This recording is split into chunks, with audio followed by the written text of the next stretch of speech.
कर रहे हैं। रास्ते में एक व्यक्ति मिला तो वो मर गया था, लोग उसे ले जा रहे थे, बोले ये मर गया है, इसे कहाँ ले जा रहे हैं? बोले महाराज दाह संस्कार करने के लिए ले जा रहे हैं। अच्छा इसका नाम क्या था? बोले अमर सिंह। तो उसने कहा बताओ, अमर सिंह तो मर गए, लक्ष्मी खेत में काम कर रही है, तो नाम से कुछ नहीं होता। लेकिन ऐसा नहीं, नाम से बहुत कुछ होता है। नाम से क्या होता है? श्रीमद् भागवत के 6ठे स्कंद में अजामिलोपाख्यान की कथा है। अच्छा मुझे एक चीज बताइए, जब महात्माओं ने देखा कि अगर इस अजामिल को कहेंगे कि भगवान का भजन कर, तो ये भजन करने वालों में नहीं है, ये माला नहीं घुमाएगा, तो भैया इससे तो भजन करवाना ही है, तो कैसे करवाए? तो क्या कहा महात्माओं ने? बोले इसके बाद जो तुम्हारा पुत्र जन्मे उसका नाम क्या रख देना? अरे बोलो भाई क्या रख देना? नहीं पता है यार, अजामिल की कथा नहीं सुनी है। अरे बोले इसका नाम नारायण रख देना। तो अजामिल ने कहा ठीक है, तो अपने छोटे पुत्र का नाम नारायण रख दिया। और उसका चमत्कार क्या हुआ? अजामिल छोटे पुत्र के प्रति तो प्रेम होता ही है, तो बार बार कहे नारायण धूप में मत जाओ, नारायण नंगे पांव मत चलो, नारायण दौड़ो मत, नारायण बैठ जाओ, नारायण भोजन करने आ जाओ, नारायण सो जाओ। अब वो तो बार बार पुत्र को कहता, लेकिन इसी बहाने किसका नाम मुख से निकलता? भगवान का। और दिन भर नारायण नारायण नारायण नारायण कहता, इसी बहाने भगवान का कीर्तन होता रहता, भजन होता रहता। और जीवन की जब अंतिम वेला आई और यमराज के यमदूतों ने अजामिल के गले में यमपाश को डाला, उसके प्राणों को खींचने लगे, तो दूरे क्रीडन का सक्तम पुत्रम नारायण वयम प्लावितेन स्वरेणोच्चै राजुहाव कुलेन्द्रिय। जब यमराज के दूत उसके प्राणों को खींचने लगे, तब अजामिल चिल्लाया, हे नारायण मेरी रक्षा करो, हे पुत्र नारायण मेरी रक्षा करो। सुखदेव जी कहते हैं राजन, उस नारायण को जिसको अजामिल बुला रहा था, वो नारायण तो दूरे क्रीडन का सक्तम, दूर में खेल में आ सकता था, छोटा बालक खेल में व्यस्त था। तो उस नारायण ने नहीं सुनी, लेकिन उस नारायण ने सुनी। अपने सेवकों को भगवान ने भेज दिया और अजामिल का कल्याण हो गया। तो नाम के प्रभाव से अजामिल तर गया। नाम के प्रभाव से पद्म पुराण में कथा आती है ना, गणिका को उद्धार हो गया। वो तो तोते को सिखा रही थी कि बोलो राम, बोलो राम, प्राण निकल गए और कल्याण हो गया। तो कहने का आशय क्या है? नाम का बड़ा प्रभाव। आप अपने घर में बच्चों का नाम रखें तो ऐसा नाम रखें जो भगवान से कुछ मिलता जुलता हो, जिसका कुछ अर्थ भी हो। हाँ? आजकल लोग आधुनिकता के चक्कर में ऐसे ऐसे नाम बच्चों के रख देते कि सुन के हंसी भी आती है और दया भी आती है उन पर। हाँ? आधुनिकता के नाम पर वो कहते हैं ऐसा नाम रखेंगे महाराज जैसा किसी का नाम। एक सज्जन कह रहे थे, बोले महाराज हम तो चाहते हैं हम अपने बच्चे का ऐसा नाम रखें कि किसी का नाम। तो हमने कहा भाई ऐसा क्यों रखते हो? कुछ राम कृष्ण नारायण कुछ अच्छा नाम रख दो, कुछ ऐसा नाम रख दो जिसका कुछ सुंदर अर्थ हो। शिव रख दो, भगवान के नाम पर कुछ नाम रख दो। बोले नहीं महाराज ये नाम तो सबके, कुछ ऐसा नाम हम चाहते हैं जो किसी का नाम बिल्कुल नया हो। तो हमने कहा तब तो रावण ही रख दो, वो किसी का नहीं है, या तो त्रेता में था या तुम रख दो। अपने घर में बच्चों के नाम अच्छे रखिए। क्यों? आप उनको बुलाएंगे तो इसी बहाने भगवान का स्मरण होगा, भगवत स्मरण बनेगा। लेकिन धुंधुली ने नामकरण कर दिया धुंधुकारी। अब दोनों पुत्र बड़े होने लगे तो गोकर्णो पंडितो ज्ञानी धुंधुकारी महाखला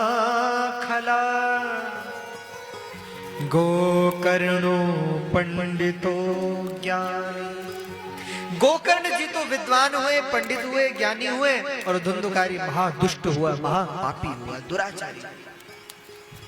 अब तो आत्मदेव जी धुंधुकारी से सदा दुखी रहने लगे। एक दिन तो वो सोचने लगे कि इससे अच्छा पुत्र ही न होता, वो अधिक अच्छा था, वो ज्यादा ठीक। आज तक आत्मदेव जी पुत्र के लिए दुखी थे, पर आज आत्मदेव जी पुत्र से दुखी हो गए, रोने लगे। तब आज गोकर्ण जी का पदार्पण हुआ और गोकर्ण जी ने पिताजी को समझाया, पिताजी आप क्यों रो रहे हैं, क्यों दुखित हो रहे हैं? आत्मदेव जी ने कहा, पुत्र क्या बताऊं, आज इस संसार में मुझसे बड़ा दुखी मुझे कोई और दिखाई नहीं देता। जिस माता पिता की संतान खराब हो, तो इससे बड़ा दुख माता पिता को जगत में दूसरा कोई हो ही नहीं सकता। आप सब यहां बैठे हैं, आप जरा सोच करके देखिए कि माता पिता की वास्तविक संपत्ति क्या है। क्या संपत्ति है माता पिता की? उन्होंने जो धन कमाया है, वैभव कमाया है, ऐश्वर्य कमाया है, वो उनकी संपत्ति नहीं है। माता पिता की वास्तविक संपत्ति उनके बच्चे ही हैं। यदि संतान सद्गुणी है, सद्विचारवान है, संत सेवी है, भगवत सेवी है, मातृपितृ भक्त है, तो इसका मतलब माता पिता धनवान है। और अगर संतान ही अच्छी नहीं है तो तुम्हारे पास कितना भी धन हो, वैभव हो, ऐश्वर्य हो, सब बेकार है, सब व्यर्थ। इसलिए संतान का अच्छा होना बहुत जरूरी है। और श्रीमद् देवी भागवत में तो ऋत्वाग मुनि कह रहे हैं, धन्यास्ते मानवो लोके सुपुत्रो यद गृहे स्थितः। संसार में वो लोग धन्य हैं। कौन धन्य है? बोले जिनके घर पर सदपुत्र होता है, सुपुत्र होता है, वो लोग भाग्यशाली। और आज हमारी यह दिव्य श्रीमद् भागवत कथा कि हमारे जो मुख्य यजमान हैं इस कथा के, श्री ब्रजेश सहगौरा जी और उनकी धर्मपत्नी श्रीमती प्रभा देवी जी, आप दोनों भी बहुत भाग्यशाली हैं। क्यों भाग्यशाली हैं? तो देवी भागवत का जो ये वाक्य है ना, धन्यास्ते मानवो लोके सुपुत्रो यद गृहे स्थितः। जिस घर में सुपुत्र होता है वो माता पिता का जीवन सफल है, सार्थक। आप लोगों का भी बहुत पुण्य है। आज आप लोग बड़े धनवान हैं, बड़े संपत्तिवान हैं। क्या आप लोग क्यों संपत्तिवान हैं, क्यों धनवान हैं? इसलिए नहीं कि आपके पास अच्छा मकान है, अच्छी व्यवस्था है, नहीं, इसलिए कि आपकी संतान अच्छी है। मैं देख रहा हूं पहले दिन से हमारे मनोज जी बहुत माता पिता के प्रति बहुत समर्पण है। होना भी चाहिए। पुत्र का यह धर्म है कि वह माता पिता के प्रति समर्पित रहे। जो व्यक्ति माता पिता की सेवा कर लेता है, भैया उसे घर में बैठे बैठे ही सब तीर्थों का, सब पुण्यों का, सब यज्ञों का पुण्य वहीं बैठे बैठे प्राप्त होगा। आप जब पूजा करते हैं, कोई भी पूजा अपने घर में करते हैं, सबसे पहले किसकी पूजा करते हैं बताओ? अरे बोलो भाई, आप कोई भी पूजा करते हैं, कोई भी शुभ काम करते हैं, सबसे पहले किस देवता की पूजा करते हैं?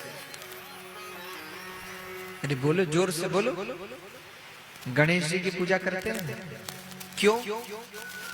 क्यों गणेश जी की पूजा सबसे पहले? श्री शिव महापुराण का प्रसंग है, जब एक बार भगवान शंकर ने परीक्षा लेनी चाहिए अपने दोनों पुत्रों की, गणेश जी और कार्तिकेय जी, और कहा कि जो पहले विश्व की 3 परिक्रमा लगाकर लौटेगा वही दोनों में श्रेष्ठ होगा। स्वाभाविक था कि कार्तिकेय जी विजयी होंगे, क्योंकि पहले गणेश जी विशाल शरीर है, भारी शरीर, ऊपर से वाहन क्या है गणेश जी का? चूहा। तो चूहा तो बेचारा पहले ही घबराया हुआ था कि गणेश जी तो बैठेंगे, ऊपर से धरती की 3 परिक्रमा। तो उसे तो ये सुनते ही चक्कर आ गया था महाराज के, रे गणेश जी को लेकर इतने भारी शरीर वाले। कार्तिकेय जी प्रसन्न थे कि हम तो जीत ही जाएंगे, क्योंकि उनका वाहन मोर है, मयूर है। सो वो मोर पर बैठे, गणेश जी चूहे पर बैठे, सब देवी देवता खड़े हो गए। सबने कहा कि प्रतिस्पर्धा शुरू की जाए। और जैसे ही गिनती हुई और सबने कहा प्रारंभ, कार्तिकेय जी ने अपने मयूर पर हाथ फेरा और मयूर ने आकाश गति से, वायु वेग से उड़ना शुरू किया। अब गणेश जी, चूहे ने कहा प्रभु क्या होगा? गणेश जी बोले सब अच्छा होगा। तो एक काम करो, चलो वापस चलो। वापस मुड़ गए।